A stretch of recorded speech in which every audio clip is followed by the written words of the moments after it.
Sure, I have a kind of a question that just came into my head. There's a term going out there called conservatarians.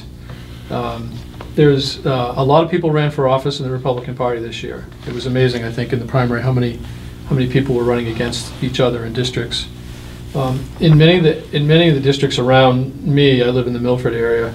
A lot of people who would call themselves conservatarians won, and they have more of a liberty mindset. They're more vocal about liberty issues and such. Do you see the demographics in the House changing this year from the last time? Do you get a sense for that at all? I don't want to ignore that group. I think there's a significant amount of them. So yeah, I do. I see people coming in who believe that we've moved beyond some of the social conservative issues.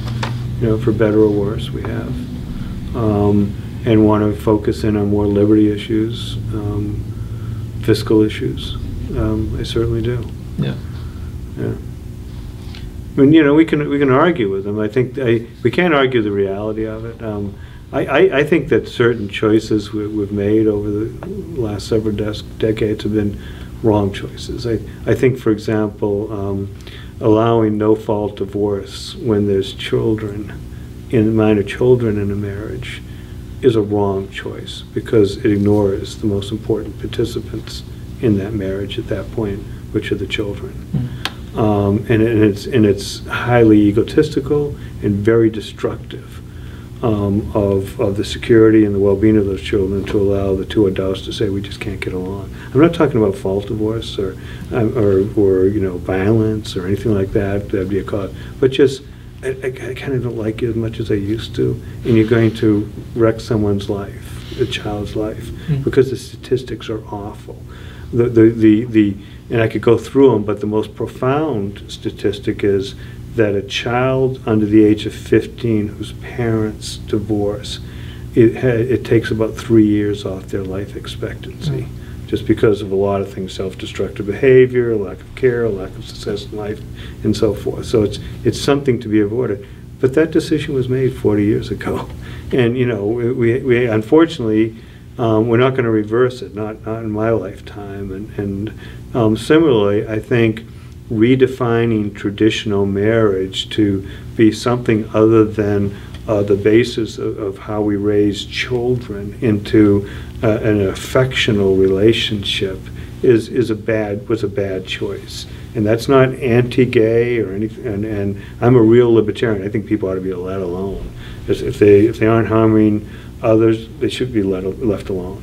But that doesn't mean that in order to validate them, we should redefine marriage. But that's, the young people particularly don't see it that way at all. They see it as a civil rights issue, and we've lost that issue for a long, long time.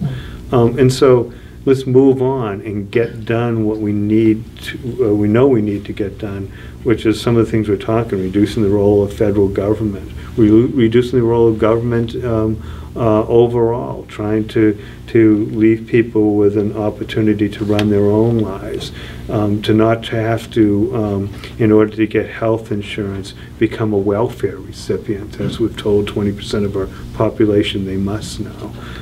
This work on those issues, which I think we can achieve some positive gain with. Okay. Got a question for you on that sort of idea of the devolvement of power. I think one of the best questions I've ever come up with as a blogger was an interview I did with you and Bob Mead when you were speaker. And it seemed like, just to tag on to what you just said, my question was, it seems that with all of your actions, you were trying to devolve power out of Concord and down to the localities and to the individuals. And you responded very positively. Yes, that is my intent, to make Concord smaller. Now, it's sort of like the Rick Perry-ism of, my goal is to make Washington as inconsequential in your daily life as I possibly can. I remember him saying that, yeah. Yes. I kind of liked him for that, as a matter of fact. Yes. Do you think that the legislature will go along with you, if you are selected speaker, to be able to continue that philosophy? Or have the progressives so entwined themselves along with the state government that they will resist absolutely in every step because they can't see that, going off the conservatives with libertarian leanings, they don't believe we can run our own lives. Therefore, government must be there at every turn. So the answer is yes and yes.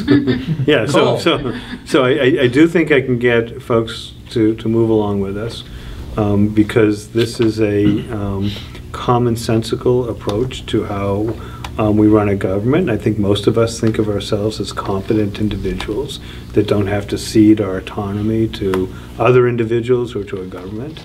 Most of us know that we're going to take care of our children, and if given the proper context and the proper signals, we'll take care of our lives. We'll save money for times that we're older and can't earn money. You know, for our retirement, we'll save money if there's something bad that happens in our lives, so we can, you know, make sure that we get medical care. I think most people, if given the proper context, will take care of themselves very, very well, and we'll have a stronger society because of it.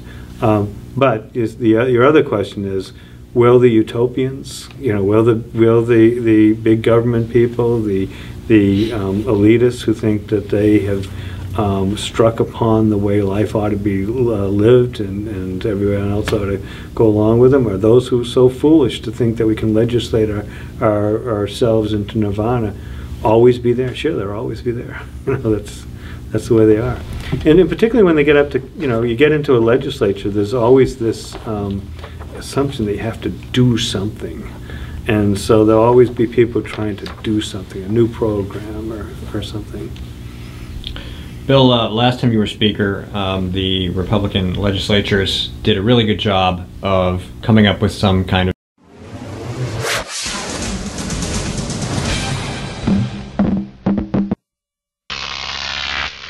Croc TV.